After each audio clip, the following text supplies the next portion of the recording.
Yesterday. So my parents have a very excitable dog. I think it's a greyhound mix. I can't remember what it is a big and very fast dog. And so like yesterday, it's my job to get the cake. I order a cake in our city. I go to the bakery, I pick it up, and it's this big Black Forest chocolate cake. And it looks great, and it tasted great too.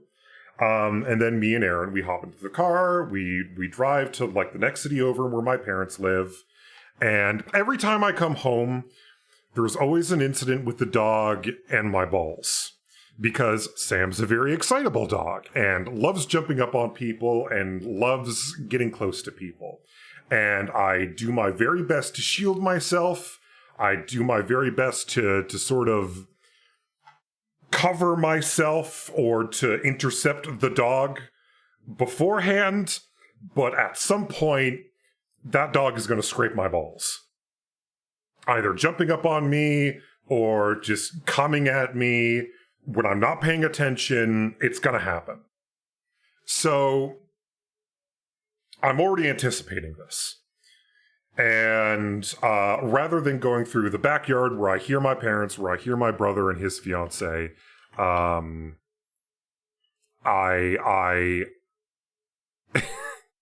I try to go through the front door, and I enter in the password to the front door, and I hear the lock doesn't like do anything. I hear like the first God fuck, come on. It's resilient, that's why. Fucking... Already the dogs are attacking me.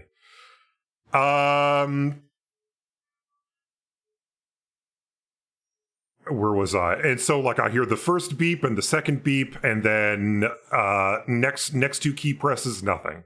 So I assume, okay, the lock's run out of power.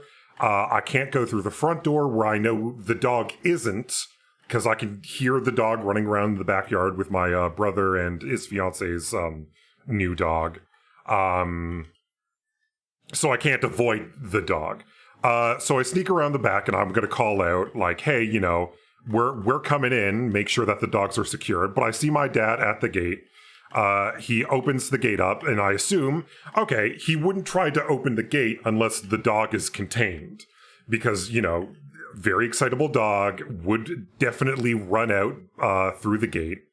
And you don't want that happening. So I assume, as I'm holding the Black Forest cake in my hands, dog must be secure. Like a bat out of hell, I see Sam the dog rounding the corner faster than I can react. And he's coming right at me. Him and Bartlett, my brother's dog. And so, like, my consciousness can't react fast enough. It's my subconsciousness that's like, okay, you can't drop the cake because it's a chocolate cake. And if either dog eats the chocolate cake on the ground, they're both dead. So your balls do not take priority in this situation. The chocolate cake takes priority. So I am trying to shield the chocolate cake as Sam rockets right into my testicles. I don't feel anything. All I know is something has happened, and I have to put the cake down somewhere. So I immediately power walk right past my dad, right past my brother, who asks, "Hey, what's wrong? You're looking a bit off." And I go, "I'm great."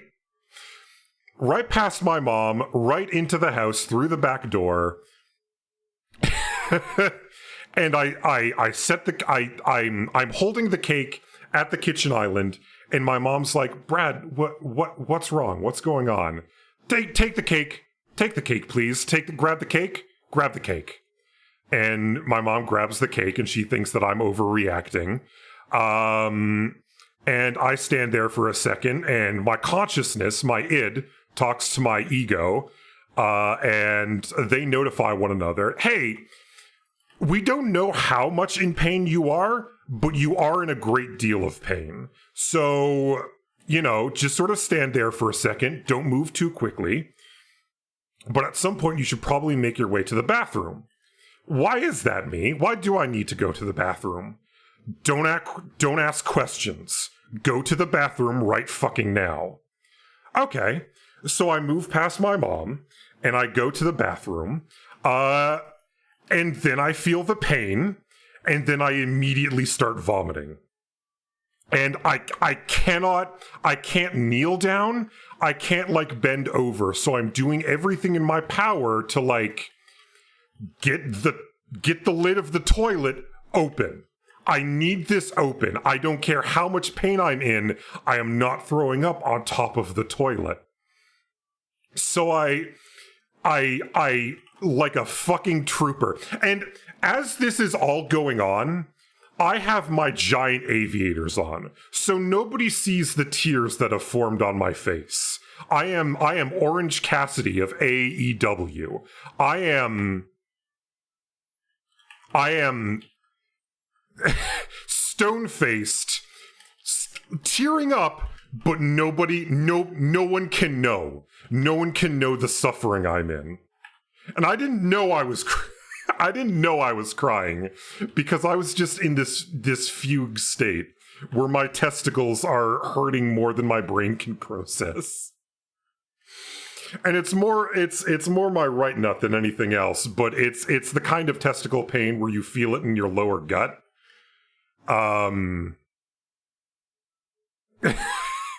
So I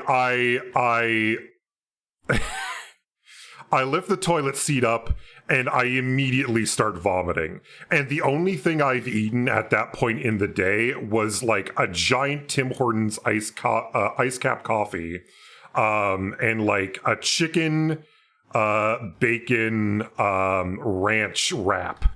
So it's a slurry of just the most acidic things you can think of.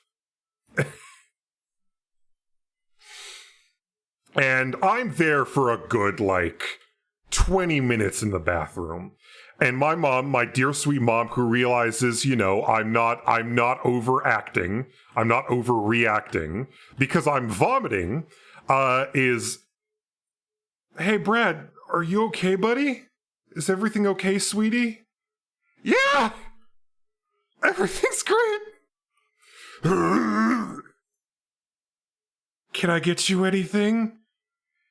Do you want a Motrin? There is no amount of Motrin or Tylenol that's going to fix this. So I ask for a water because my stomach is empty. And I'm just trying to keep anything down at this point. Because my body is trying to remove everything. For whatever reason. So it gets to the point where, I can inspect the goods, and I'm bruised, but nothing has exploded. Hold on, I have to check stream discussion. Nothing. Okay. And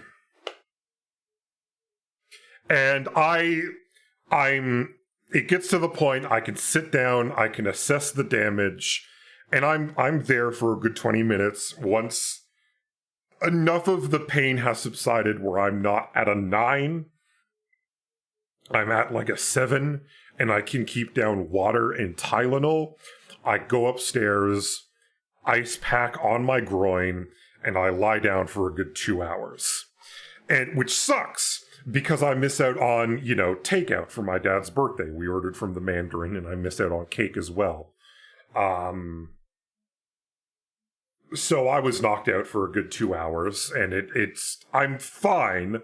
I'm very sore, but I'm fine. Yeah. So, that was my day yesterday. No, that's not what I wanted to do.